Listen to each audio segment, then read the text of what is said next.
All right, we're back with another frequently asked question that we get. And Thomas, what are the types of estate plans available? Well, you could have a will-based plan or you could have a trust-based plan.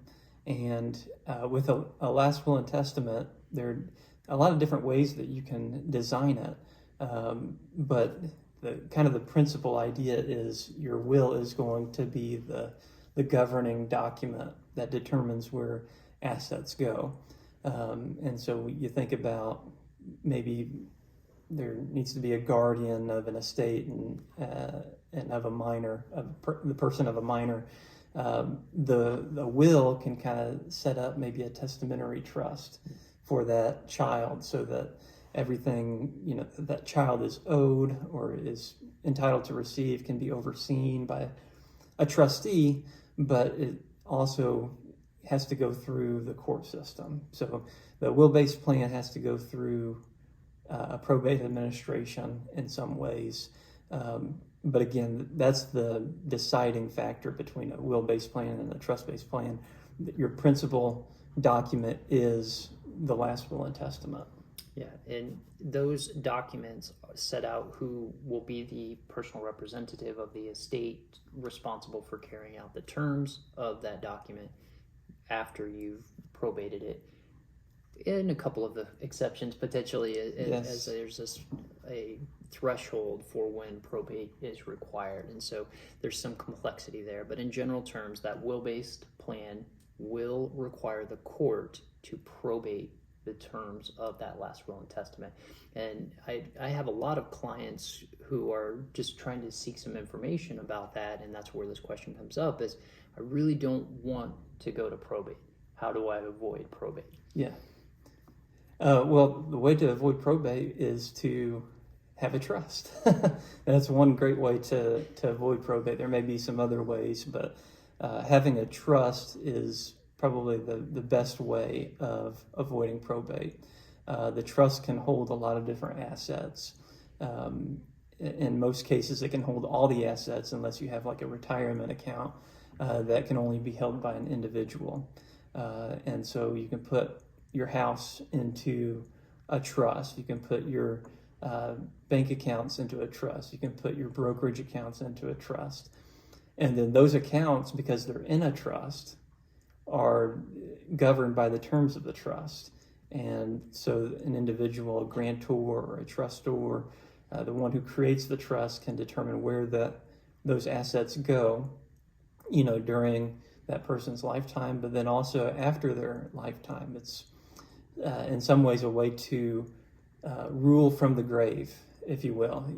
There may be a situation where we don't want a child or a grandchild to receive a lump sum of a lot of money all at one time. We want to kind of space that distribution out, maybe when they turn 25, or a portion when they turn 25, and then a second portion when they turn 35, and then everything when they turn 40 or something like that. You can kind of determine what happens with that through a trust document. Yeah.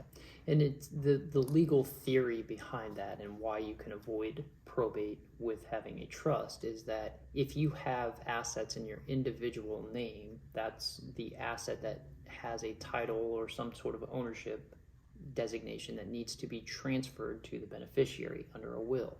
In a trust, you don't own anything as an individual. The trust owns it, and so therefore you're not needing to have anything probated at that time. And so it's kind of a interesting dynamic that has developed, and this has been in existence for a very, very long time, but it's a great tool to use if that is one of your main concerns, is avoiding probate. You have the opportunity to reallocate ownership essentially into the trust. And I like to think about it as sort of a model of stewardship. We are not really owners of the things that we have, but we're stewards of them. We're caretakers, where the term trustee comes into be, of those items for the benefit of our beneficiaries, or to really maximize the investment, whether that's our own gifts and abilities as well. So I like the concept of a trust. I like the idea that it keeps the court out of things at the appropriate time, and allows for a much more seamless transition of assets at the appropriate time. Yes, and one of the great aspects of a trust-based plan is it can plan for the unforeseeable. You know, a trust is able to plan for what happens in the event of death of one of these beneficiaries or the disability of one of these beneficiaries.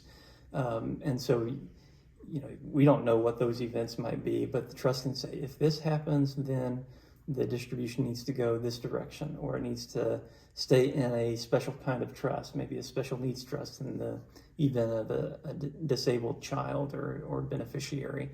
So it's kind of more flexible in a lot of ways than a will is. Yeah, and the other side of that is it's effective now, and it governs during your life, whereas a will doesn't become effective until you pass on, hence the last will and testament. And so you can obviously change those terms as you go and things, but just not as much flexibility as to the entire plan that you may have and want to accomplish. Yes, and there are so many different kinds of trusts, and I think we might have some other videos about that. That's right. That's right. Well, hopeful that that's helpful to you in understanding the difference between a will, which requires probate, and a trust that, properly funded, can avoid a probate scenario.